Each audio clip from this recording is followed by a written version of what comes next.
Voilà, maintenant on va attaquer les applications linéaires d'un espace vectoriel vers un autre espace vectoriel. Ce que je vais dire, je penserai particulièrement à la dimension finie, mais il y a des choses qui marcheront en toute dimension. Ce sera à vous à faire le point là-dessus.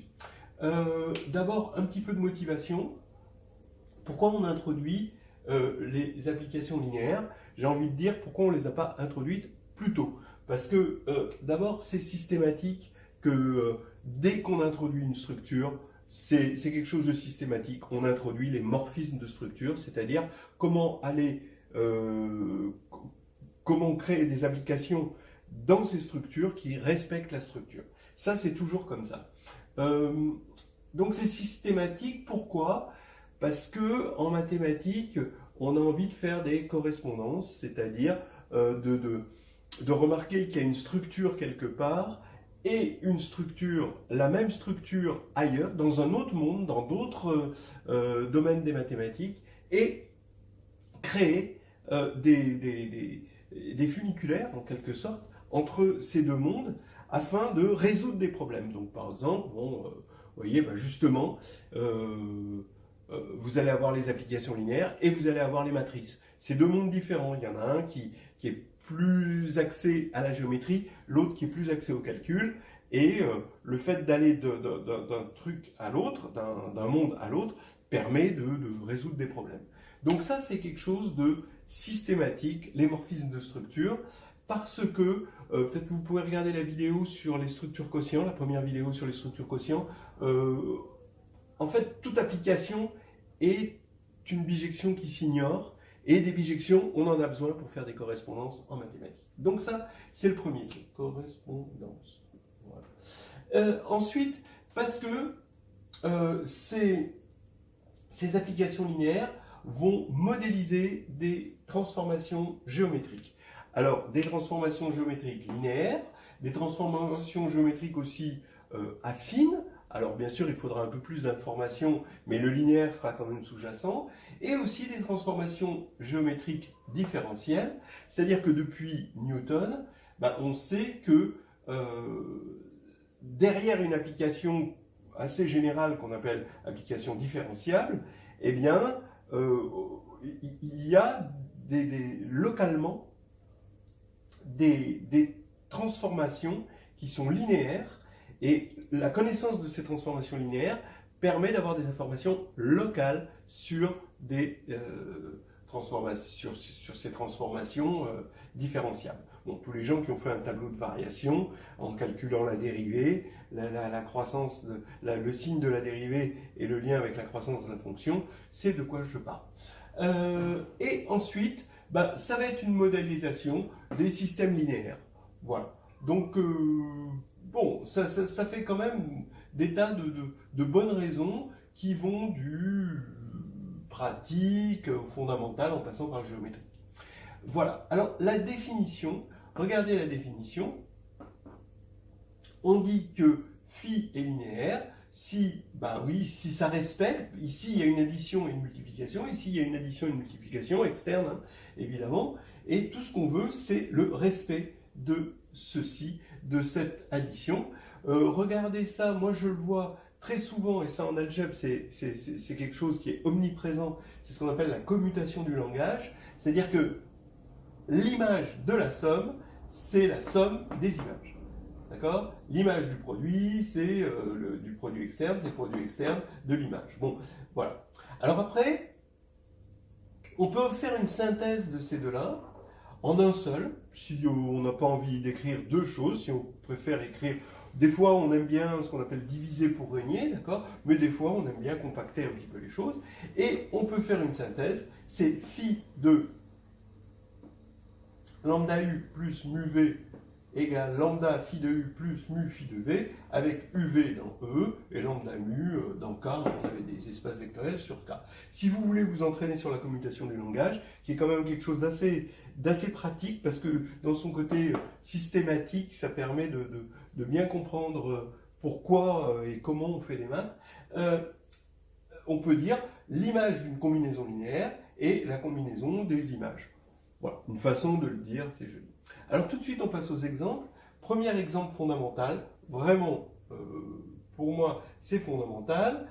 Si on regarde, au lieu de E, on regarde Kn et F, Km. Je vous rappelle, je vous l'ai déjà dit plusieurs fois, je le répéterai jamais assez, c'est que un espace vectoriel de dimension finie, c'est pas tout à fait K puissance n. Il suffit de lui adjoindre une base. Une fois qu'on a fixé une base, alors c'est K puissance n. Et inversement. D'accord? Et donc, en toute généralité, hein, je peux regarder une application linéaire comme une application à partir du moment où j'ai fixé une base de E et de F. On reviendra là-dessus. Alors, à quelles conditions elle est linéaire? Parce que maintenant qu'on a Kn, la linéarité va pouvoir se voir, en quelque sorte se représenter. On va la voir concrètement. C'est-à-dire, elle est linéaire si chaque coordonnée, ici, chaque application coordonnée, est polynomiale homogène de degré 1. Alors je vais essayer d'expliquer ça parce que c'est important de comprendre. Hein. Alors je vais prendre n égale 3, m égale 2, hein, et donc regardez, x, y, z, voici les applications coordonnées de phi, hein, d'accord, donc ça c'est phi, et ça ce sont les applications coordonnées. Donc les applications coordonnées, elles sont polynomiales, homogènes, donc c'est des polynômes en x, y, z, homogènes de degré 1, ça veut dire qu'on n'a que des choses en degré 1, on n'a pas de degré 2, on ne pourrait pas avoir x2, on ne pourrait pas avoir zx, d'accord, ça c'est du degré 2, hein, et on ne peut pas avoir plus 1, par exemple, parce que ça ce serait du degré 0, d'accord, les constantes. D'accord, voilà. Hein. Donc, voilà, tout simplement. Bon, alors là maintenant, ben oui, et inversement, hein, à chaque fois qu'on aura une application linéaire, ben on pourra se ramener, évidemment, hein, quitte à simplifier les choses, on pourra se ramener à quelque chose de polynomial homogène de degré. Voilà. Alors là maintenant, on a envie de hurler, vous ne pouviez pas le dire plus tôt, parce que qu'est-ce que c'est que ça? Ça, c'est beaucoup plus concret que ça. Je suis d'accord. Mais ça, c'est la différence entre la représentation et la caractérisation. Ça, ici, je l'ai représenté. C'est peut-être plus rassurant, mais caractériser, c'est souvent mieux parce qu'on n'a pas toujours une base, on n'a pas toujours une forme avec des coordonnées qui sont bien précises. On en donnera des exemples tout à l'heure. Donc, voilà. Maintenant, l'exemple fondamental 2, qui aurait pu être le 1 et inversement. Si je fixe une base, voilà, je fixe une base de E, je sais que ça existe, alors j'ai une application qui va de E dans Kn. On en a déjà parlé, c'est l'application des coordonnées dans E. À U, on lui associe l'unique, hein, grâce au fait qu'on a une base, l'unique n-uplet UI, tel que somme de UI, EI égale U. Et là, ce qui est intéressant, c'est qu'on a mieux qu'un morphisme, c'est-à-dire non seulement on a un morphisme, c'est-à-dire on vérifie que ça marche bien, c'est-à-dire que si on fait la ième coordonnée, par exemple pour celle-là, de la somme de deux vecteurs, alors c'est la somme des ième coordonnées des deux vecteurs. Bon, ça, c'est des choses qui sont évidentes. Mais on a mieux, donc on a ce qu'on appelle un isomorphisme. Alors, bon, ça, c'est le nirvana de l'algébriste, on l'écrit comme ça, c'est-à-dire que c'est un morphisme, mais en plus de ça, c'est bijectif. On montre facilement que quand c'est un morphisme et que c'est bijectif, alors la bijection réciproque est aussi un morphisme entre les deux espaces.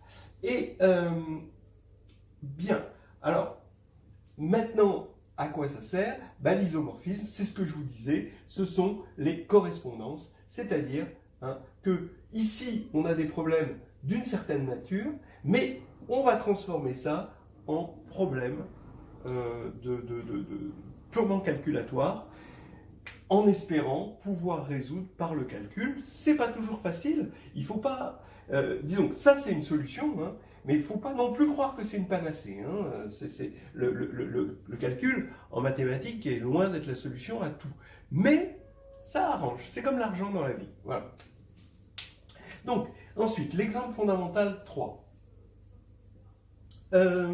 Donc, eh ben oui, 3, ça, ben oui, jamais 203. En fait, le 3, ça va être une synthèse de 1 et 2. C'est-à-dire que à partir du moment où on a une application linéaire entre donc phi, hein, d'accord, entre E et F, d'accord, et ben ici, je vais pouvoir retranscrire, d'accord, ce E à l'aide d'une base de E, d'accord, comme un espace Kn par l'application coordonnée. Je fais pareil pour grand F avec une base petit f de grand F, avec une application iota F coordonnée, d'accord. Et maintenant, je vais prendre psi. Qu'est-ce que c'est que psi? Eh bien, psi, ça va aller de là vers là. Et puisque c'est un isomorphisme, je peux revenir. Ensuite, je fais ça et je fais ça. C'est ce qu'on appelle un diagramme commutatif, hein, si vous voulez. Ça s'écrit psi égale iota f rond phi rond iota e moins 1. D'accord? Ok. Donc, je fais tac, tac, tac. Et en fait, j'ai finalement une représentation de phi par ce psi. C'est-à-dire que psi, c'est moralement phi avec des bases fixées et sous forme d'objets de calcul dont on peut voir tout de suite par ce critère de cette caractérisation polynomiale homogène de degré 1 si c'est un morphisme ou pas. Voilà. Donc là, c'était une petite introduction. Et maintenant, des exemples pas fondamentaux.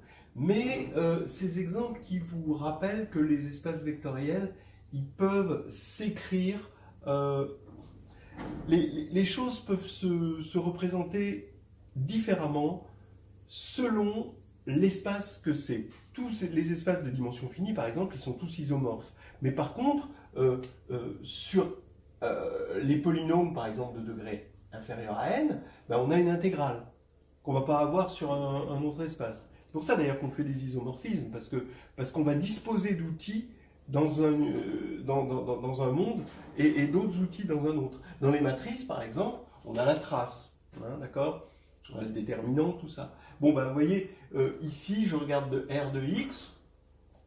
Si vous voulez être en dimension finie, juste vous prenez les polynômes qui sont de degré inférieur ou égal à n, hein, mais bon, voilà. Et ici, vous regardez, vous fixez a et b de réel, et vous regardez l'intégrale. Bon, bah, ça va être une application linéaire. Entre parenthèses, vous ne le montrez pas avec des coordonnées. Là, ce n'est pas quelque chose dont vous allez dire « Ah, bah oui, parce que les coordonnées sont homogènes de degré 1 ». Non, ça, vous le faites avec le critère caractérisant. Hein, d'accord ? Voilà.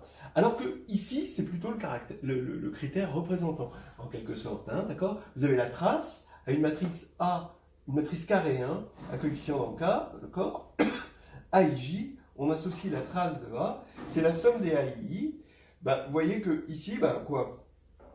Cette somme des AII, bah, c'est un polynôme en les coordonnées c'est les AIJ, et les AII sont de degré 1, homogènes. Donc ça c'est linéaire sans autre forme de procès.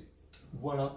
Donc là, on va attaquer les opérations sur les applications linéaires.